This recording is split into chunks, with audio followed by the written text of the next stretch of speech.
say girly pop content. I consider it like content made for women. TikTok is one of those platforms that I feel like the golden days at the start, okay, let's say during lockdown, specifically not at the start, but during lockdown, a lot of people that did blow up at that time and have been able to maintain relevance have been able to make a good amount of money. But these days, it is very hard to not only make good money on TikTok, but also to stay making good money on TikTok without using things like the TikTok shop. That is why I am always very encouraging of trying to get my friends in various other niches on TikTok and the like to come over onto YouTube, because one, this is more stable. Yes, it takes longer to build a platform, but once you start building a platform, the money is better over here and much more consistent. Also just makes more sense. It's so transparent, like, okay, cool, this was my RPM, this is the views I got, this is how much money I get, cool, you take that cut, cool, done. Where via TikTok, it's like, do you have the answers to my riddles to figure out how exactly you made money from this video and not this video that got 4 times the amount of views? Do you need to have a specific lifestyle to be an influencer? No, I think you just need to be yourself. And if you are an influential person, if you are entertaining, if people like you, if people click with you through your content, you don't need to fit a mold to be an influencer. But then you get into genres like, let's say, a haul genre, whether it's shopping or in this instance, it specifically looks like she was a shopping and haul family creator, essentially, via TikTok. Marlena, get ready with me as it's, hold on. Sailors, it's Captain Nick here, and welcome aboard our beautiful lady. Why does he sound hot? Crap it up. I'm filming. I'm working. When you get into verticals like this, like haul content, get ready with me, shopping, things like that, consumerism is a high bit of that, okay? Especially when you start doing a variety of different types of content, because there's different little content niches, verticals in that, okay? You'll find what does better than others. Haul content, as in hauls, like I went and bought this stuff. Let me show you what I bought. That content does exceptionally well on TikTok. And it's something that is easy, but also very replicable.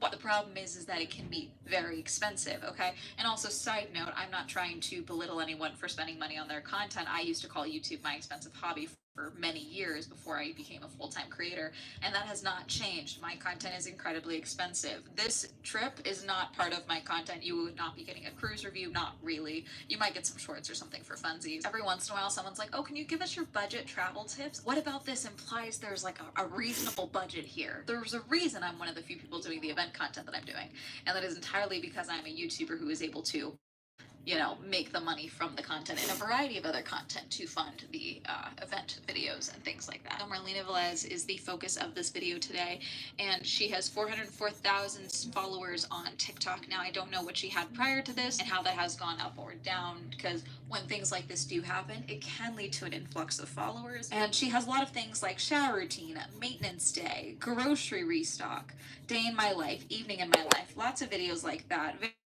Very much in the same style of like that. I don't want to call this content sad beige content, but it's very clean girl shades of beige and cream. She does have all of her comments turned off on pretty much all of her videos, it looks like right now. I always go back and forth about turning off comments on things like this. Let's say I committed a crime. Knocking on wood, because you never know. And I was arrested, and then I was trying to go back and make it seem like it was normal. I feel like I would leave comments on, especially if it was something like shoplifting, okay, when that fit into my content, when something, but let's face it, trespassing. Let's be realistic. Also, I would immediately start selling mugshot merch. No, I don't think I would turn off comments for something like that when I was trying to cut back, just because, one, I would want the dialogue to remain on my platform. I've ever been on TikTok. For some reason, you guys don't think I'm on TikTok. It's small entertainment. When you turn the comments off, what often happens is someone can go to the sound and do like, oh, so-and-so's comments or something like that. It's usually like a black screen, but the comments happen regardless. This is from ABC7. TikToker arrested after filming herself getting ready to steal from Target, police say. From John Howard, a 22-year-old social media influencer on TikTok with nearly 300,000 followers. She gained 100,000 followers from this. Has been arrested after using fake barcodes to steal from Target and filming herself getting ready before the alleged theft. Police department in Florida responded to a Target branch located in 1890 Northeast Pine Island Road in Cape Coral last Wednesday regarding the past retail theft that occurred on October 30th. Loss prevention at Target stated that on October 30th, 2024, an unknown woman entered the store and selected items listed for sale. Once at the self-checkout register, this female suspect did not scan the items' barcodes and said scanning a false barcode with cheaper prices. In total, 16 items of miscellaneous household goods and clothing were stolen with a retail value of $500.32, which was verified by officers via Target security cameras. In an attempt to help identify the suspect through public assistance, Cape Coral Police Department's Facebook and Instagram accounts posted the female's picture, describing her as appearing to be approximately 20 to 35 years old with long black hair and was wearing a tan shirt, tan pants, and glasses. I swear to God, I did not mean to match her description while filming this video. An anonymous caller who saw the post on social media subsequently contacted the police and gave the possible identification for the suspect as Marlena Velez and informed them of her social media profiles. Officers then found Marlena's TikTok account, which documents her getting ready on October 30th, 2024, in the same outfit and glasses and going to Target. Once again, this is not me encouraging you to do crime, but I have a sweatshirt back home, okay, that says don't Instagram your crimes. The same goes with TikTok. Do not show yourself getting ready. I shouldn't even have to say this. This seems like common sense. Why would you do this? Which tells me, I'm sorry, I think this tells me, I'm gonna say it. This tells me she's done this before, because I don't think you do this once. I don't think you very calmly post a get ready with me, and then go and allegedly shoplift from Target. Thank you. And not know that you could get away with it because you've done it before. Allegedly. Hypothetically. Just saying. Velez has since been arrested and taken to the Lee County Jail and charged with petite theft of less than $750. So she is out 3 days ago at the time you're recording this. Okay, so a couple of days by the time you guys will have seen this. She said, get ready with me to discuss the elephant in the room. And in the background behind her is a photo printed out and propped up of her mugshot. Game recognizes game. Side note, I should also say, because someone's gonna be like, this isn't that big of a deal, okay? Target is one of those places that does not mess around. I feel like, especially if you grew up lower income, okay? Everyone has a story of someone that they know getting arrested for their little snatches from Target, catching up, if you will. Okay. Drawing? They do have insane cameras, especially now. Not particularly. It's really staying consistent that's hard. Like, oh, There's some annoying parts about it. 3 years ago. Especially if you're a Here perfectionist. is 6 I'm months not a ago, perfectionist. and here is 2 days ago, and here is But now I do feel something as sad well when my that, stuff doesn't look as good as I this is like gonna it to. be me aging myself a little bit. Do you guys remember Lift Blur on Tumblr? Listen, I didn't condone it. I never partook, but as a nosy individual and very curious, I was always fascinated by the shoplifting vlogs via Tumblr. They would have hauls there too. They didn't put their faces in the hauls, you know? They didn't show themselves getting ready for the hauls. They didn't show what they were wearing or anything in their blog posts, but they would show what they got. They would show the coffee cup. They would usually, no, what am I doing? I'm not giving you advice. I'm not giving you shoplifting advice. It's not happening. But Marlena made this video, and it's just her getting ready. I am pausing this because this video is over a minute long. Okay, so the reason it's over a minute long and her silently getting ready with me while her mugshot is in the background, she has this giant explanation on her caption, is so that you will read it while she gets to the minute and she gets her money. All jokes aside, guys, just know my team is managing the situation. Everything is okay. My kids, my family, my home are all okay. Despite the unfortunate situation that's unfolded, your continued love and support means everything to me. While there will be a time to discuss my wrongings, I think she meant wrongdoings there, now is not that moment, and it doesn't mean I don't want to speak on it or take accountability for my actions. It means everything is still being dealt with in court, so I just ask to please respect that. I also want to be clear that this doesn't define who I am, and it doesn't reflect the person I strive to be. I do believe that we all make mistakes, and it's how we learn and grow from them that matters. I'm committed to doing better, not just for myself, but for my family and all of you who have supported me. Moving forward, I hope to continue sharing my life on here with you, all my ups, my downs, and the lessons I've learned along the way through all of this. That being said, for those of you who do choose to support me, I want you to know that I appreciate you during this time, and it means the world to me, and it hasn't gone unnoticed. Okay, so that's not an apology. It's not even addressing a situation. Now, logically, if she is still dealing with this in court, she can't say what she allegedly did, and she also can't take accountability for it because it's still unfolding. And then she did another video. Do I think that she would do this again? No, I hope not. And then also, if she budgets wisely and does this correctly, she could make good money from this whole situation. Well, literally the day I filmed this, it looks like Marlena was arrested Move on. again. I don't know if it has to do with the initial arrest or Depending on what if medium this you is have. for new Like with charges charcoal, or anything like that, but this erasing does say isn't really a that good as idea. of the end Or at least of I haven't November, had good she was in custody. Do I think this is I the haven't last time an had influencer good will shoplift is a means to art pieces give that I've themselves erased. content to So the best thing to do continue is to just keep up move on their with it. posting schedule or Try to cover it, appearances, ignore the it. like. No, but I do think Most with of the time social when media people, you it's like you feel when like you you're can get away with when you things because most of the time when you make a become so piece, popular and so liked and you so don't adored you that see feel like more you of can get away the with failures things. than I anyone don't else think will. that's the case here with Marlena. I do think maybe she just wanted Like to an artist always maybe sees keep their up own appearances. mistakes. Most people Allegedly, won't. we don't really know whoever. So that's really You just know, what I'd maybe say. this is something that she has to work through, and this is something that she's done before. Obviously, the smart thing is to paint this as a one-time thing. I made a mistake, the end, you know, that type of thing. I'll never do it again. But I think it's one thing to know So that you're you working have with barcodes pencil, you that'll can just work. erase. The article doesn't even make it sound Painting, like it was a let it separate dry, cover barcoded up. item. It sounds like she Ink, had a barcode. try and cover it So up. anyone watching this, you do not need to shoplift or commit crime to do content, okay? I know I made jokes about me getting trespassed and things like that, but like, you don't have to do that, okay? You don't need to go and spend an exorbitant amount of money. You don't need to be a Mr. Beast and spend $1 million a video. I don't even think that's his minimum anymore. I feel like it starts at 10 now, maybe 5 when he's feeling, you know, frugal. You don't need to spend money exorbitantly to start making content. If you have a phone, you start filming with your phone, okay? You go film your day, go film a story time, go film a joke or a skit, or film something with your friends. Go for a walk to a local farmer's market and review it. Do whatever you want. Buy a fruit.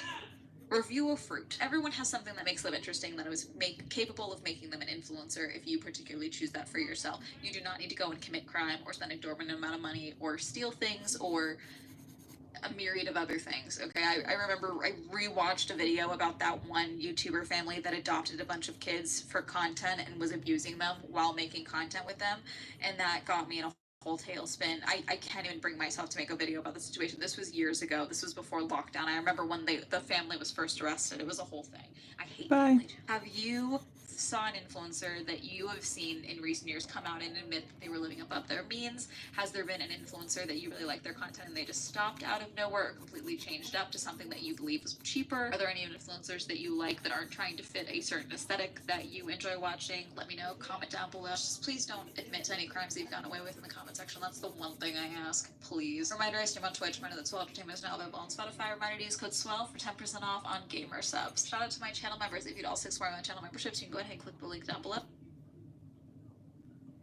We have more to do with this. Like, we can play more with the spaces and things like that. So it'll be interesting to see how it does next year. You get a lot of products. So I got $900 worth of product about for the goodie bag itself, not to mention probably an extra $300 of product, if not more, from the various booths that I went to and things like that. Now, that's consumer level, so like what I would buy it in the store, would it cost that? Yes. Does it cost that for the brands? If I buy a concealer for $28, it does not cost that brand typically $28 to make. So just something to know. But I did get a lot of good full-size products and talked to a lot of cool brands and things like that. That was interesting. I filmed myself going through the whole bag of products, so I don't know if we're going to use any of that in here, but like there was a lot of products in that bag. Something that I think would have been very, very cool, maybe something to possibly add in the future is maybe a makeup donation setup, maybe, and maybe partnering with a local shelter or a handful of them, especially here in LA.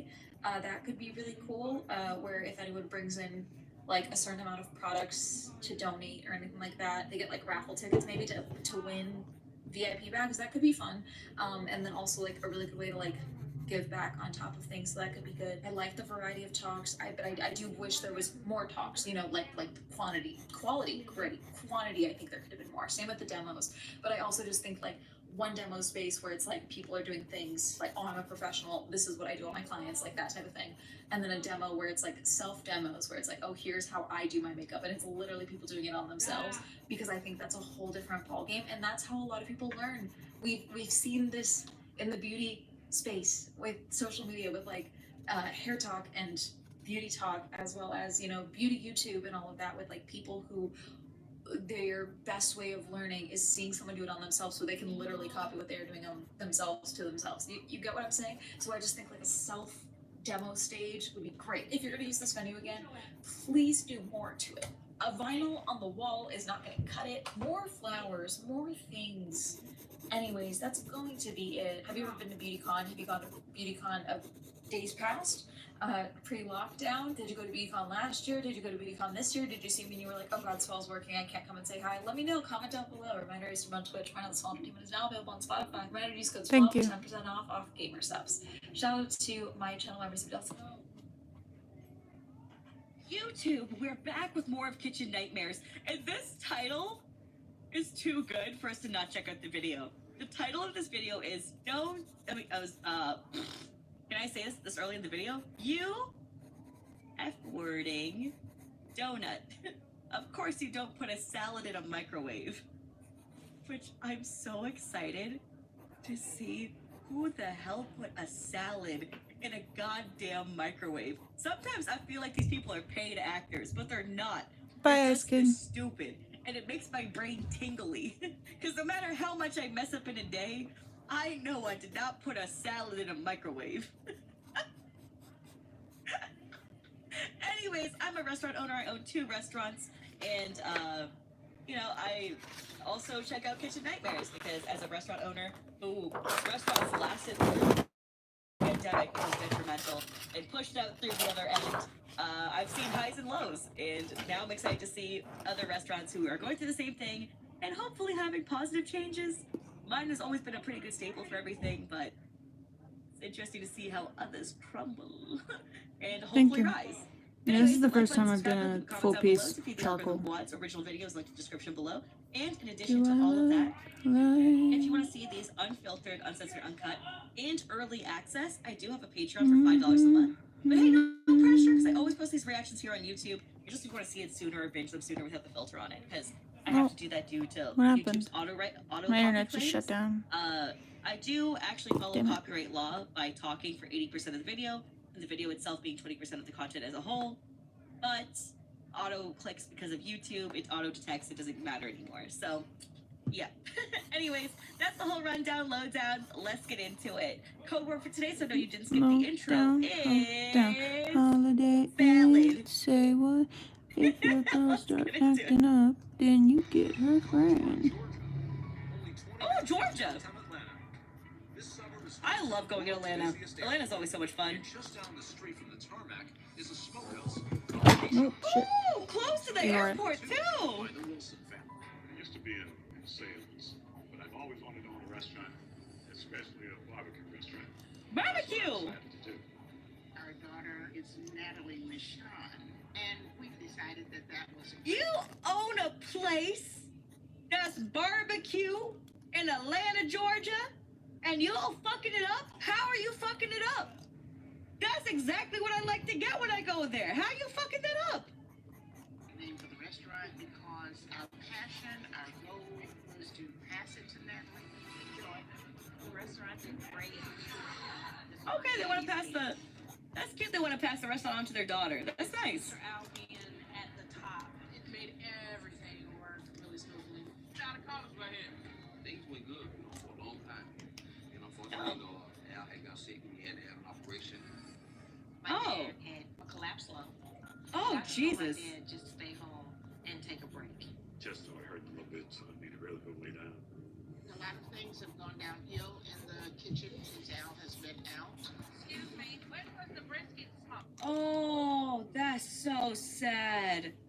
They were doing so well back when the owner was in the kitchen running that shit. And the moment he stopped taking lead in the kitchen because of his health issues, it went downhill. Oh man, that's heartbreaking. I got a lot of empathy for them right now.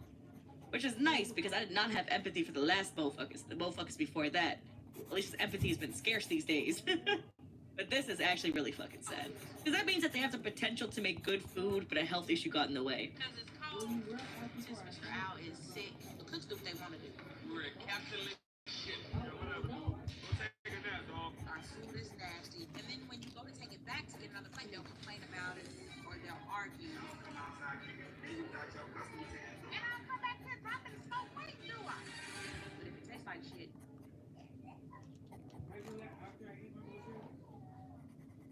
I'm sorry. I'm sorry. That just gave me war flashbacks from when I was a waitress. I told you guys about the story about how there was one fucking chef who was just sexist as a bitch, and whenever you came back with food to him, there was an issue with it, he wouldn't fucking acknowledge you, or he'd like lose his shit. Either one. So I had to go to a different chef to tell that chef that something went wrong. You know. And now I'm like looking at this shit, and I'm like, of course she comes back with food, and the first thing he says, "I will tell you how to do your job." And it's like, bitch. What? My job is handing fucking menus and taking orders. Your job is the thing they're complaining about, not me. If they're complaining about me, we'll deal with that. They're not complaining about me right now. You focus on your own self. That's some bullshit. Sorry, I'm good. I still got the anger in me from those years, man. That took years off my life back then. That shit pissed me off. No, ma'am. The majority of the stuff here is already prepped. Oh! Like the smoked meats, you're reheating those. All the sides are ready. All you're doing is scooping and putting it in a bowl. Is everything okay? Oh, and they're supposed to be collard greens! Oh, Lord, save my ass! The customers are walking out of here. It's been 20 minutes. Bye.